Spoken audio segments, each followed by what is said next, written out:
Nothing is safe. What Pelosi just said about Trump will stun the White House.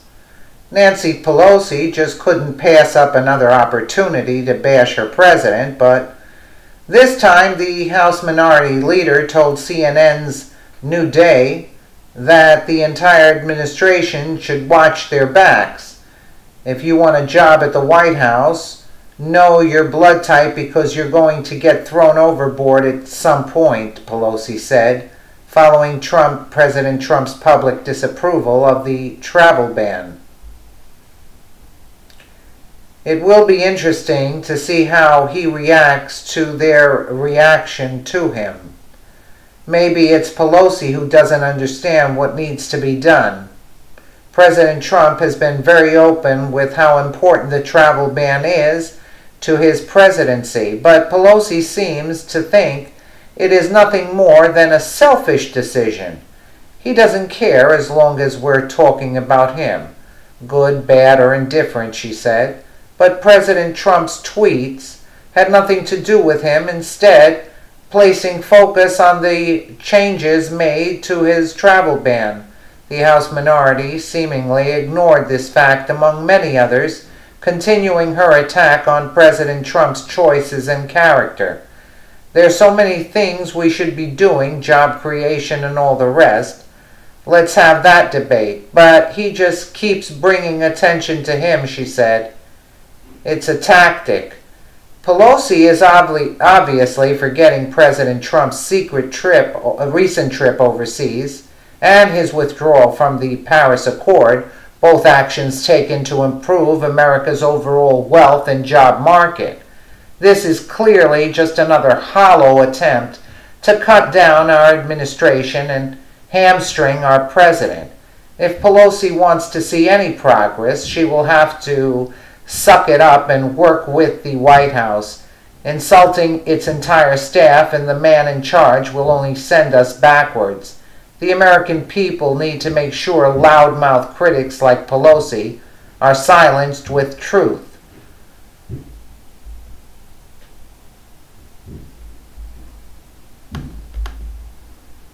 Nancy Pelosi's been front and center at all the madness happening in D.C. and around the world right now. Oh, we got a lot to talk to her about. Please welcome the fabulous and very smart Nancy Pelosi. Yeah, oh, very smart. She's very smart.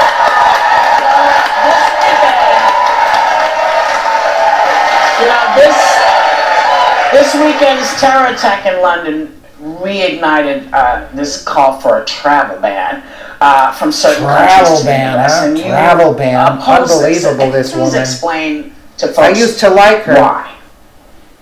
Well, thank you. It's a very important issue. First, we're so sad about what's happened in the UK and in Manchester before that. So sad.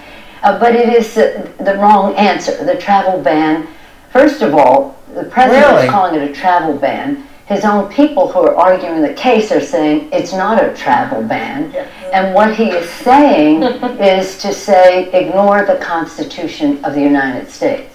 So that's just on that side of it. From the standpoint of achieving a goal, whether it's the military, whether it's the diplomats, whether it's the religious community, whatever element of community that has any interaction in terms of immigration, they're saying the travel ban should not be happening. Stop it. Really? Even the evangelicals. The evangelicals say that the U.S. refugee resettlement program is the crown jewel of U.S. humanitarianism.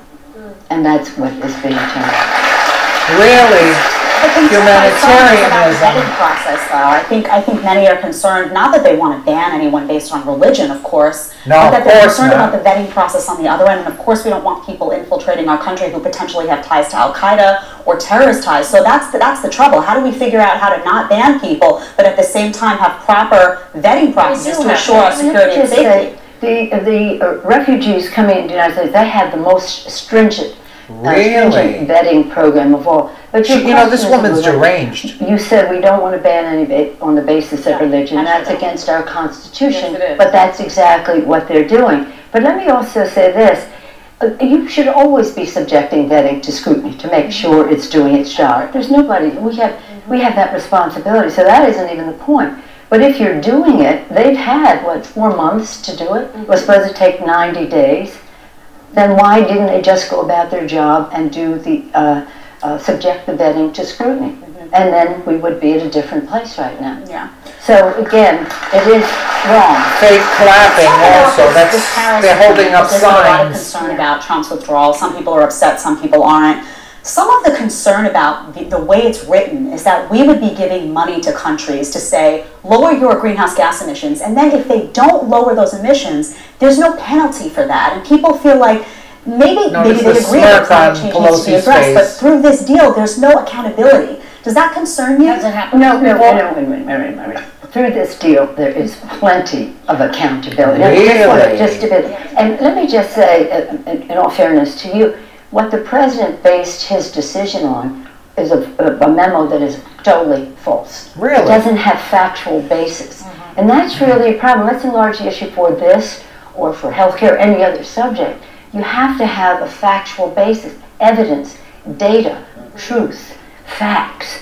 And the memo that he was given supposedly by his general counsel or the people at the EPA was totally not factual.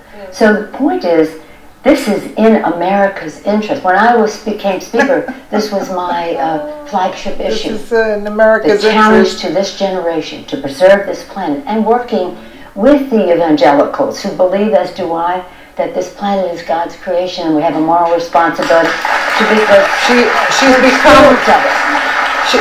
She's become a holy roller now. She's become a holy roller. Unbelievable. Twice she mentioned evangelicals. But it's a moral obligation to pass it on to future generations in the best possible way. But apart from that, the generals came in and said, this is in our national security interest. Having climate change with drought and famine and migration is a national security issue. Really? The business community, as you see, by and large, opposes the president's decision because this is about jobs, jobs, jobs, jobs. And it's also, and that's keeping America #1. And it's a big health issue for the air our children breathe and our grandchildren. What about China? The biggest polluter. Unbelievable. Unbelievable. You know, I can't even stomach. How can people actually watch this with a straight face? I mean, I said, how is President Trump going to ever explain this to his children and his grandchildren that he didn't care about the air they breathe, the water they drank, or how that works? He'll just make something up like he always does. Well, no, but I mean, seriously, this is a children's issue. Yes, it is. It's a children's issue. And I think children know more about this subject than some of the people advising the president. Yeah. So this, whatever we're doing is in our national interest to do so, and that we are the only country, except for Syria, that is not in it. Nicaragua is not in it because they don't think it goes far enough. Yeah. It's not. It wasn't good just enough. a war zone. So let's talk about this Thursday, because former FBI Director Comey is about to testify publicly to the Senate Investigation Committee, and he's expected to say that basically Trump pressured him to end his investigation into Russia, which sounds like obstruction of justice. Is this a serious bombshell, and is it grounds for impeachment? You knew she'd get to that word, huh?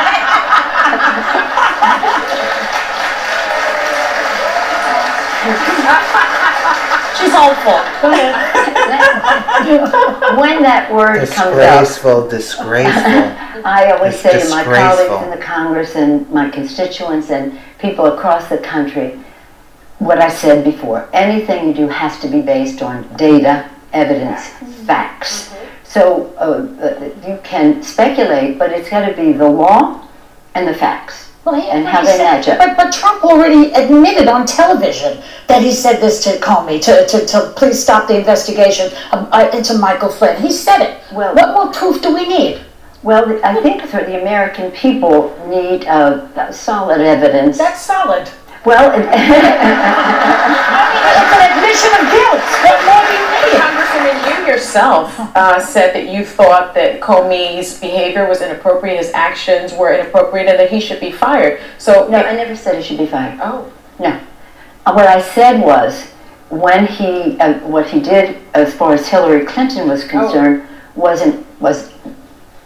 he couldn't take the heat for it. You said he was maybe not in the right job. He wasn't in the job if he couldn't take the heat for it. Unbelievable. But it was very curious, and I thought that his revealing that investigation, and then later coming back, he had an impact on the election. There's no question about that. But that's a separate issue from whether the President of the United States asked him to stop an investigation of the Russia connection. Of himself. Of himself. Yeah. So again, let's all take a deep breath. Let's just calm down as a country. This is a very serious matter. Really? There's a possibility of obstruction of justice, flirting with it in any event, coming out of the White House. I think if the President were to say he shouldn't testify, that would be very incriminating for the President. Let me ask you one more thing on that, and I'll use the I word very sparingly. Good luck. The Republican Congress will impeach him. They have no will to impeach him, even if it is obstruction of justice. The Democrats have no power in this. Am I right? You know what Abraham Lincoln said? Remember this. Good Republican. Public sentiment is everything. That's right. You are the bosses. That's why the facts have to be presented to you in a way that is clear, juxtaposed with the law, and how that works. But the thing about it all is that whatever you think about Comey and whatever you think about Trump, right? number 45, President Trump, the Russians, it is an absolute fact that the Russians hacked, perhaps altered, and dumped, leaked information interfering in our election. And we need to have an outside independent counsel. We have it inside the Justice Department reporting to Trump appointees. We have it inside the Republican Congress. Oh, that's good. It's progress. But we need an outside independent commission. Eric Swalwell and Elijah Cummings have that to get the facts from it. This is bigger than Democrats and Republicans. It's bigger than politics. It's about our democracy, and the Russians undermining it and doing that in other countries as well. And they'll do it again. Yes, they'll try to them. You know, and we would be sending in folks to check stuff if this were happening in another country. America would be sending in someone to check and make sure that the elections were done legally. So we need somebody to say, hey, yeah, we need to take a look at this. You know, you have to come back. We don't see you often enough. Thanks to Nancy. But you know how some people can stomach, how can they stomach her?